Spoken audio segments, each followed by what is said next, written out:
2 BHK flat 842 SFTలో 59 లక్షలు మాత్రమే. Kompally Oakridge international school కి 5 నిమిషాల దూరంలో. ఇప్పుడు ఎక్కడ చూడన్నా యశస్వి బొద్దులూరు అంటే ఇంటర్వ్యూలు నాగరాజు గారు అది మీ క్రేజ్ మీది 2029లో ఆయన ఏ నియోజకవర్గాన్ని ఎంచుకుంటారో అర్థం కావడం లేదు అసలు. మీరు బలేస్తారండి నాగరాజు, దండం సార్. ఎవరిని ఎక్కడ ఇరికించాలో ఇరికించాలి. నేను చెప్తున్నా అండి ఏ నియోజకవర్గం కోరుకుంటే తెలుసు. టీడీపీలో చాలా కీలకం అయిపోయారు ఇప్పుడు. యశస్వి బొద్దులూరు అంటే కీలకం కాదు. నేను జస్ట్ గత 5 సంవత్సరాలుగా ముందు కూడా బ్యాక్ అండ్ వర్క్ చేసేవాళ్ళం, ఎప్పుడు లైమ్ లైట్లోకి రాలా. కాకపోతే ఇక్కడ ఏంటంటే 2019 తర్వాత ఇక్కడ క్యాడర్ మాట్లాడటానికి భయపడి కేసులు పెడుతున్నారు కాబట్టి ఎవరో ఒకరు మాట్లాడాలి కాబట్టి మేము మాట్లాడే ప్రయత్నం చేసాం. మంచి పని చేశారు ఒక పౌరుడుగా. స్ట్రైట్గా ఫైనల్గా ఒకటే ప్రశ్న అడుగుతా. ఈ ప్రభుత్వ హయాంలో కూడా, ఈ కూటమి ప్రభుత్వ హయాంలో కూడా తప్పులు జరిగితే ఇదే ఏపీ పౌరుడుగా ఒక బాధ్యత గల సిటిజన్గా అలాగే వీడియోలు చేస్తారా? 100% ప్రశ్నిస్తారు.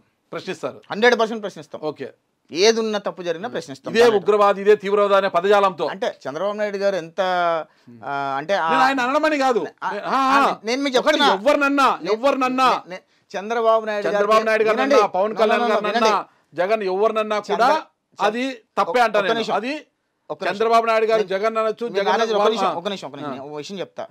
చంద్రబాబు నాయుడు గారికి జగన్మోహన్ రెడ్డికి పొంతన లేదు, పోటీ కూడా లేదు. ఓకే, పవన్ కళ్యాణ్ గారికి జగన్మోహన్ రెడ్డికి ఇంత కూడా పొంతన లేదు, పోలిక లేదు. జగన్మోహన్ రెడ్డి అనేది ఒక different animal all together. Is totally different.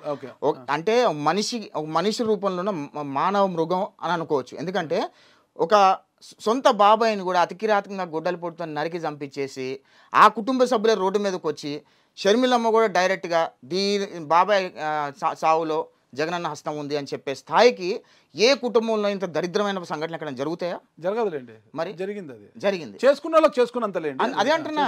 ఆ రోజు కూడా చంద్రబాబు నాయుడు గారు నెట్టేశారు, గులికరాయి చంద్రబాబు నాయుడు గారు నెట్టేశారు, కోడికత్తి డ్రామా చంద్రబాబు నాయుడు గారు పెట్టేశారు. అంటే ఎట్లుంటది అంటే జగన్మోహన్ రెడ్డి నోరు తెరిస్తే ఎంత పచ్చి అబద్ధాలు మాట్లాడతారు అనేది ఇంకా తేల్చలే వీళ్ళు.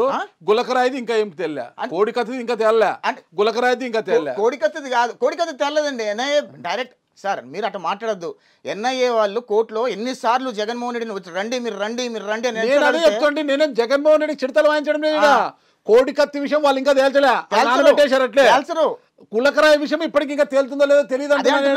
ఎప్పుడు జగన్మోహన్ రెడ్డి దగ్గర అన్ని డబ్బులు, కోడి కత్తి ఎవరిది, గులకరాయి ఎవరిది, ఎక్కడి నుంచి వచ్చింది? జగన్మోహన్ రెడ్డికి అన్ని డబ్బులు ఉన్నాయి, మేనేజ్ చేసే డబ్బులు ఉన్నాయి కాబట్టి మేనేజ్ చేసుకుంటానంటే నేను. ఎవరో ఒకరు 5 సంవత్సరాలు ఒకసారి కోర్టుకెళ్ళాడండి అన్ని కేసులు పెట్టుకొని. ఎవరైనా ఉన్నారా? 13 సంవత్సరాలుగా బెయిల్ మీద ఉన్న ఒక రాజకీయ నాయకుడు భారతదేశంలో ఎవరైనా ఉన్నారా? నెరవేరుతుంది. ఖచ్చితంగా ఈసారి వెళ్తాడు కోర్టుకి, వెళ్ళాలి కాబట్టి ఓడిపోయాడు కాబట్టి కోర్టు కూడా త్వరితగతిన కేసులు పరిష్కరించి చెప్పేసింది. దీన్ని తీసుకోవాలి సుప్రీం కోర్టు చెప్పేసింది, చాలా సీరియస్ అయింది. ఖచ్చితంగా మీ కోరిక నెరవేరుతుంది. జగన్మోహన్ రెడ్డి గారు మీ కోరిక నెరవేర్చబోతున్నారు. మీరు హ్యాపీగా ఉండండి. యశస్వి గారు మీరు బాధపడద్దండి.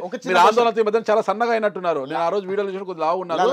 జగన్మోహన్ రెడ్డి గారు ఓడిపోయిన ఇంకా కోర్టుకు వెళ్ళడం ఏం లేదు అనేసి మీరు కొద్దిగా బుగ్గలని లోపల పోయినాయి. ప్రశ్నించాలి. నేను అడుగుతుందండి ఫైనల్ గా ఒక క్వశ్చన్ అడుగుతాను మీకు. భారతదేశ చరిత్రలో 13 సంవత్సరాలుగా బెయిల్ మీద ఉన్న వ్యక్తి ఎవరైనా ఉన్నారా? జగన్మోహన్ రెడ్డి తప్ప ఎవరు లేరు. జగన్మోహన్ రెడ్డి 13 సంవత్సరాలుగా బెయిల్ మీద ఉన్నాడు. ఇలాంటి రాజకీయ నాయకులు, ఇలాంటి అవినీతి పనులు రాజకీయాల్లోకి వస్తే రాజకీయం ఎంత భ్రష్టు పట్టిపోద్ది, రాష్ట్రాలు ఎలా సర్వనాశనం అయిపోవడానికి పర్ఫెక్ట్ ఎగ్జాంపుల్ గత 2019-24 వరకు. 24లో ప్రజలందరూ గమనించారు జగన్మోహన్ రెడ్డి ఆంధ్రప్రదేశ్ అయిపోయింది. 11 స్థానాలు ఇచ్చిన. రేపు అవి కూడా ఉండవు. ఇప్పుడు చేసే రాజకీయాలు చూస్తే ఇప్పుడు మళ్ళీ కుళ్ళు కుతంత్ర రాజకీయాలు, మళ్ళీ పచ్చబద్దాలు ఇవన్నీ చెప్తున్నాడు. రేపు అవి కూడా ఉండవు.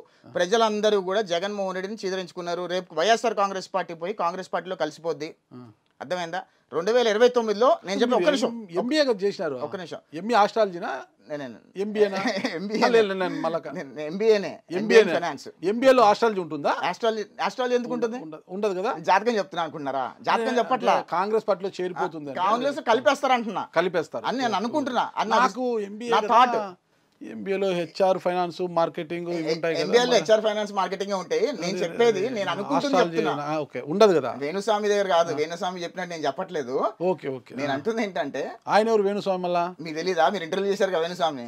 ఆ స్వామి దొంగ స్వామి గురించి చెప్తున్నా.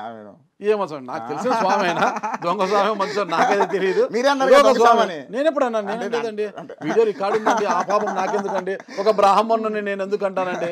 నా స్థాయి అంతా నేను అంటుంది ఏంటంటే, నేను చెప్పేది ఏంటంటే ఐ వాస్ థింకింగ్ దట్ అంటే పొలిటికల్ ఎలా ఉంటుంది, ఆంధ్రప్రదేశ్ పొలిటికల్ ముఖ చరిత్ర ఎలా ఉండబోతుంది అనేది ఒక చిన్న అవగాహన, అంతమించి ఏం లేదు. ఖచ్చితంగా అయితే ఇప్పుడు ఆంధ్రప్రదేశ్ ముఖ చిత్రం ఎలా ఉండబోతుంది చెప్పండి. రాష్ట్రాలు జరగదా? బ్రహ్మాండంగా ఉండబోతుంది. ఆంధ్రప్రదేశ్ రాష్ట్రంలో మంచి పెట్టుబడులు రాబోతున్నాయి. కనీసం పెట్టుబడులు వస్తుంటే కూడా వాళ్ళకి పెట్టుబడులు వాళ్ళు తీసుకెళ్లి తెలంగాణలో పెట్టమనే ఒక రాజకీయ నాయకుడు ఆంధ్రప్రదేశ్ రాష్ట్రంలో జగన్మోహన్ రెడ్డి ఆంధ్రప్రదేశ్ రాష్ట్రంలో పుట్టాడు కదా. సరే, ఆ రోజు ఈ రోజు జగన్మోహన్ రెడ్డి గారు చెప్తున్నాడు వెళ్ళిపోతున్నాయి. ఆ రోజు ఇక్కడ మీరు పెట్టాలనుకున్న సమస్య ఇప్పుడు పెట్టబోతున్నారు. 100% పెడతామండి. ఎప్పుడు స్టార్ట్ చేయబోతున్నారు? అంటే మాకు ఇంకా ఫైనలైజ్ చేసుకోవాలి, ఆ కన్స్ట్రక్షన్ కావాలి. వాళ్ళు ఎప్పుడు బిల్డింగ్లు కడతారో, మేము డబ్బు అంతా ఇన్వెస్ట్ చేస్తున్నాము, వాళ్ళు ఎప్పుడు కడతారో ఏంటో ఎవరు తెలియదు. సో ఇవన్నీ కావాలి, చాలా టైం ఉంది. అవంతా అయితే కొలికి వస్తే పెడదాం అనుకుంటున్నాము. ఎందుకంటే అప్పుడే మేము ఆల్రెడీ ఇన్వెస్ట్మెంట్ చేస్తున్నాం కదా. శశి గారు, మీరు ఇక్కడ సంస్థలు పెట్టాలి, వందలు కాదు వేల మందికి మీరు ఉపాధిని కల్పించాలి. ఖచ్చితంగా ఈ ప్రభుత్వం, కూటమి ప్రభుత్వం మంచి చేస్తుందని మనం భావిస్తాం. 100% తప్పు చేస్తే గతంలో లాగానే ఒక ప్రశ్నించే గొంతుక మీరే ఉండాలని విష్ యూ గుడ్ లక్ అండి. ఓకే, మీరు ఆరోగ్యం ఉండాలని కోరుకుంటున్నా. Thank you. సుమన్ టీవీలో మీ పర్సనల్ అండ్ బిజినెస్ ప్రమోషన్స్ కోసం కింది నెంబర్కి కాంటాక్ట్ చేయండి.